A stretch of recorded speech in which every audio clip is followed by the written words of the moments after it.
Para naman sa ating balitang tinututukan, nitong Lunes nagawang ihain ng DOJ ang mga kasong plunder, malversation, bribery at graft and corruption sa mga taong sangkot sa 10 billion pork barrel scam. At nasa Office of the Ombudsman ang gagawing pag-iimbestiga.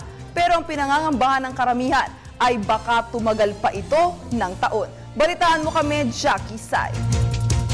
Porsigidong matapos ni Ombudsman Conchita Carpio Morales nang hindi aabot ng isang taon ang pinal na desisyon sa multi-billion pork barrel scam.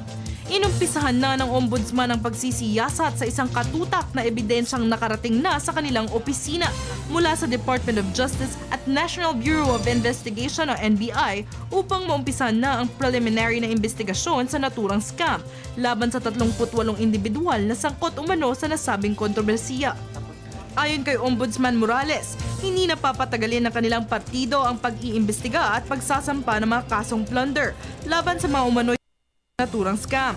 Sa oras na sila ay may sapat na ebidensya, gaya na lamang ng ginawa ng Department of Justice o DOJ noong Lunes kung saan nagsampa ng kasong plunder, bribery, malversation at graft and corruption kasama ng mga whistleblower attorneys laban sa mga senador na sina Juan Ponce Enrile, Jinggoy Estrada, Ramon Bong Revilla Jr. at utak umano sa pork barrel scam na si Janet Lim Napoles.